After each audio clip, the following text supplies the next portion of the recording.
اب دیکھیے جہاں تک ابن عربی کا تعلق ہے، ہمارے ہاں یہ دو اپوزٹ پولز ملتے ہیں بزرگوں میں.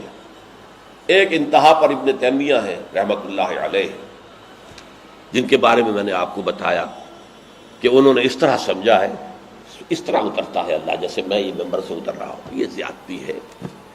لیکن بہرحال ایک فکر ہے، ایک سوچ ہے. قرآن اور حدیث کے بہت بڑے عالم تھے، بہت بڑے عالم، بہت بڑے عالم. دوسری انتہا پر ابن عربی ہیں جن کا فلسفہ میں نے آپ کو بتایا. تمام صوفیاء ابن عربی کو شیخ اکبر کہتے ہیں، الشیخ الاکبر، اور صرف الشیخ کہیں گے، دی شیخ، تو اس سے مراد ابن عربی ہوگا. اور ابن تیمیہ انہیں کہتے ہیں زندیق، ملحد. یہ دو انتہائیں ہیں. ہمارے ہاں جو عام طور پر اہل حدیث حضرات ہیں وہ ابن تیمیہ کے فالوورز ہیں ان عقائد میں. ان کے ہاں تصور کیا ہے؟ اللہ تعالی ہر جگہ اگر ہے تو صفاتی اعتبار سے، ذاتی اعتبار سے نہیں. وہ تو اپنی جگہ عرش پر ہے، ساتویں آسمان کے اوپر عرش ہے، عرش کے اوپر کرسی ہے، کرسی پر وہ ہے. اب اس میں ایک طرح کی تجسیم بھی آ گئی، محدودیت بھی آ گئی. اس کائنات میں تو اللہ ہے ہی نہیں، تو پھر اللہ محدود ہو گیا نا،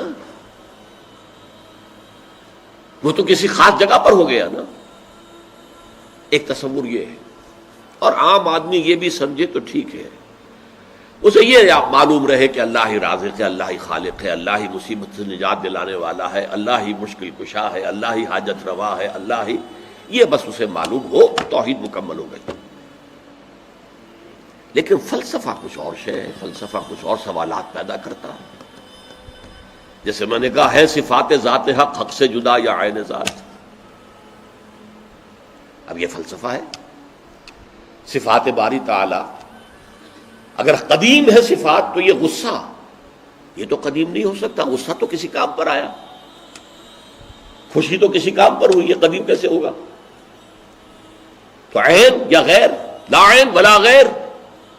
اور جس کی میں تعبیر کرتا ہوں کہ من وجہ عین ذات ومن وجہ آخر غیر ذات.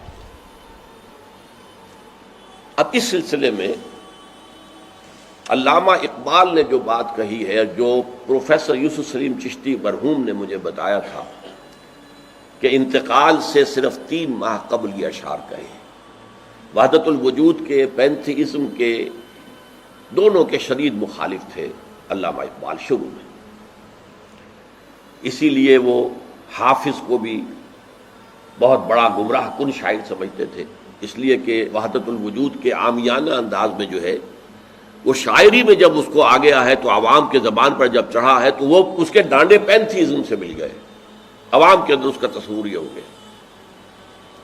لیکن آخر میں انہیں بھی آنا پڑا ہے. تو اے ناداں دل آگاہ دریاب، اے نادان وہ دل تلاش کر جو آگاہ ہو، ہر چیز سے واقف ہو.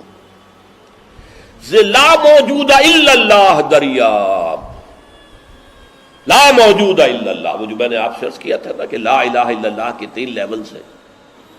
لا معبود الا اللہ، لا مطاع الا اللہ، لا حاکم الا اللہ، ان الحکم الا للہ، لا رازق الا اللہ، لا خالق الا اللہ. اور دوسرا لیول لا مطلوب الا اللہ، لا مقصود الا اللہ، لا محبوب الا اللہ. اور تیسرا لیول لا موجود الا اللہ. ہمارے ٹاپ کے فلسفی اور صوفیاء اس لا موجودہ الا اللہ پر پہنچے. اور 12ویں صدی کے مجدد اعظم شاہ ولی اللہ دہلوی رحمۃ اللہ علیہ، انہوں نے اس میں قول فیصل کہا کہ محی الدین ابن عربی کی وحدت الوجود اور شیخ احمد سرہندی کی وحدت الشہود میں باریک سا فرق ہے تعبیر کا، ورنہ وہ ایک ہی ہے. اور اس کو انہوں نے عنوان دیا توحید وجودی. ہندوستان میں ہمارے بڑے ٹاپ کے شاعروں میں سے تھے عبد القادر بیدل فارسی کے. اس وقت تک ابھی اردو کا وجود ہی نہیں تھا، اردو تھی نہیں ہندوستان میں اس وقت. تو شیخ عبد القادر بیدل جو ہیں وہ وحدت الوجود کے بہت بڑے قائد تھے. اور ان کی عظمت کا عالم یہ ہے کہ غالب کہتا ہے طرز بے دل میں ریختہ لکھنا اسد اللہ خان قیامت ہے، کہ بے دل کے انداز میں اردو میں شاعری کرتا، ان تو فارسی میں کی، اردو کو ریختہ کہتے تھے پہلے، یہ نئی زبان جو بنی تھی ریختہ، طرز بے دل میں ریختہ لکھنا اسد اللہ خان قیامت ہے۔ لیکن وہ اسد اللہ خان بھی یہ کہتے ہیں جارو بلا بیار کہ این شرک فی الوجود باگرد فرش سینہ بایواں برابر است۔ دیکھو اگر تمہارے سینے کے اندر شرک فی الوجود شامل ہے، یہ بھی ہے وہ بھی ہے یہ بھی ہے وہ بھی ہے، وجود متعدد ہے، خدا کا وجود علیحدہ ہے، ہمارا وجود علیحدہ ہے، تو یہ گرد کے مانند ہے جو تمہارے سینے کے ایوان پر جو تخت بچھا ہوا تھا اس کے اوپر گرد پڑ گئی ہے۔ اس گرد کو جاروب لا، لا موجود ہے الا اللہ، جاروب لا کی جھاڑو سے لا کر صاف کر دو، جاروب لا بیار کہ یہ شرک فی الوجود، وجود دو مان لیے تو شرک ہو گیا، وجود ایک ہی ہے، البتہ جب تعین ہو گئی کسی شے کی وہ وجود مختلف ہے، ذات باری سے علیحدہ۔ بہرحال یہ مباحث ہیں اس آیت مبارکہ سے متعلق، اور میں نے آپ کے سامنے ساری بات رکھ دی۔ نہ میں کسی کا مبلغ ہوں، نہ یہ دینی مسئلہ ہے، یہ فلسفے کا مسئلہ ہے۔ اب فلسفے میں بہت سے مسائل ایسے پیدا ہو گئے، سائنس کے مسائل ہیں کہ جو کتاب و سنت یا کم سے کم حدیث کی بعض چیزوں سے ٹکراتے ہیں، اب اس میں آدمی غور کرے گا، سوچے گا۔ اسی طریقے سے یہ فلسفے کے مسائل ہیں جو ہمیشہ سے جن پر کام ہو رہا ہے، لیکن یہ دین جو ہے وہ شریعت اور طریقت کا نام ہے، حقیقت کو چھوڑ دو، حقیقت جو ہے بس ہے۔ تم سورج مکھی کے پھول بن جاؤ، تمہاری توجہ ہر وقت اپنی اس ذات جو جس نے تمہیں پیدا کیا ہے، حقیقت تو وہی ہے، لیکن سورج مکھی کے پھول بن جاؤ۔ لیکن اسے آپ غلط کہیں، مجھے کوئی اعتراض نہیں، لیکن یہ کہ ایک شخصیت کو میں ایسے سے واقف ہوں جو اہل حدیث بھی کٹر تھے اور صوفی بھی بڑے تھے۔ یہ جو ہمارے ہاں مشہور ہے غزنوی خاندان، مولانا عبداللہ غزنوی آئے تھے اور وہ اپنے تصوف کی بعض آراء کی وجہ سے اور بعض اپنی اہل حدیثیت کی آراء کی وجہ سے افغانستان سے نکال دیے گئے تھے، غزنی سے نکال دیے گئے، تو امرتسر میں آ کر آباد ہوئے۔ ان کی اولاد ہے یہ غزنوی خاندان، ان میں مولانا داؤد غزنوی رحمۃ اللہ علیہ سے میرا بڑا قرب رہا ہے۔ ان کے پھر بیٹے تھے ابو بکر غزنوی، وہ معروف ہیں، کافی لوگ ان سے واقف ہوں گے۔ داؤد غزنوی رحمۃ اللہ علیہ یہ دو متضاد چیزوں کا مجموعہ تھے، تصوف بھی اور اہل حدیثیت بھی۔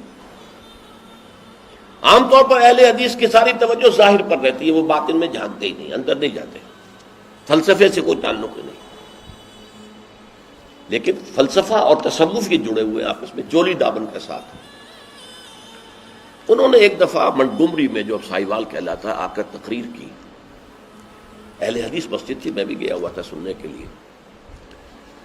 انہوں نے وہ اہل حدیث نوجوانوں سے کہہ رہے تھے کہ دیکھو تم اپنے مسلک پر قائم رہو، ہم غیر مقلد ہیں، ہم کسی کے مقلد نہیں ہیں، نہ ابو حنیفہ کے نہ مالک کے، لیکن کبھی بھی ان ائمہ کی توہین نہ کرنا۔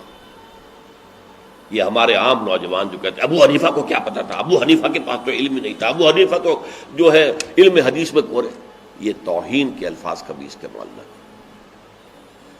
اچھا، اس واعظ کے ساتھ انہوں نے مثال دی کہ دیکھیے شیخ محی الدین ابن عربی رحمۃ اللہ علیہ کے سب سے بڑے مخالف شیخ احمد سرہندی رحمۃ اللہ علیہ تھے، دونوں کے لیے رحمۃ اللہ علیہ کہا۔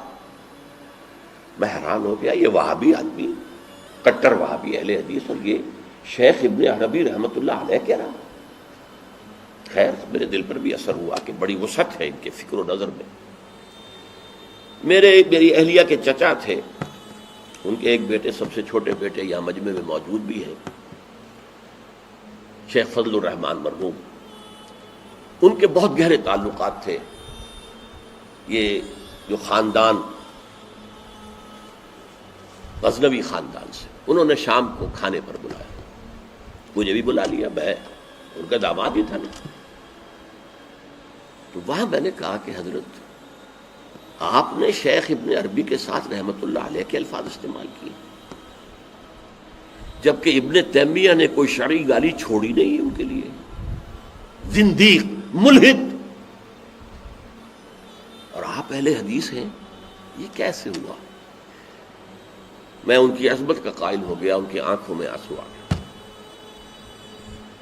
کہنے لگے ڈاکٹر صاحب یہ دونوں ہمارے بزرگ ہیں، ہم خرد ہیں، آپس کے اختلافات وہ جانے، ہم چھوٹے ہیں، خرد ہیں، خرد رہنے ہی میں عافیت سمجھتے ہیں، ہمارے لیے دونوں محترم ہیں. اور مسجد میں انہوں نے ایک مثال بیان کی تھی کہ شیخ احمد سرہندی رحمۃ اللہ علیہ نے شیخ ابن عربی کے بارے میں اپنے مکتوبات میں لکھا ہے، ما ذل بردار خان ایشانم لیکن چکنم معاملہ صفات باری تعالی است، کہ ہم شیخ ابن عربی کے دسترخوان کے جھوٹے ٹکڑے کھانے والوں میں سے ہیں. کون کہہ رہا ہے؟ مجدد الفسانی کہہ رہا ہے. ما ذل بردار خان ایشانم، ان کے دسترخوان کے سوکھے جوڑے ہوئے جھوٹے ٹکڑے کھانے والوں میں سے ہم ہیں. لیکن چکنم، لیکن کیا کریں، معاملہ صفات باری تعالی است، یہ باری تعالیٰ کی صفات کا معاملہ ہے، ہمیں اختلاف کرنا پڑ رہا ہے، اختلاف ہم کر رہے ہیں، لیکن ہم ان کے دسترخوان کے جھوٹے ٹکڑے کھانے والے.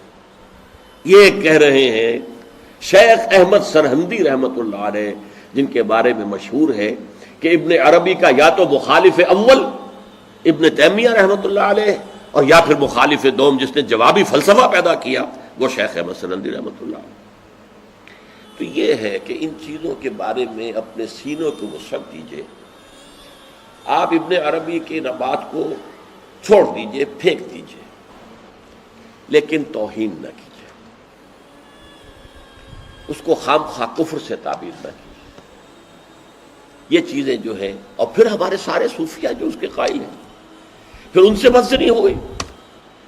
میں صرف اس لیے کہ وہ بدزنی اور دلی نفرت کا معاملہ ختم ہو جائے میں یہ ساری بحث اس لیے کیا کرتا ہوں، ورنہ میرے عام دروس میں ان مسائل پر گفتگو نہیں ہوتی. بڑے گہرے مسائل ہیں اور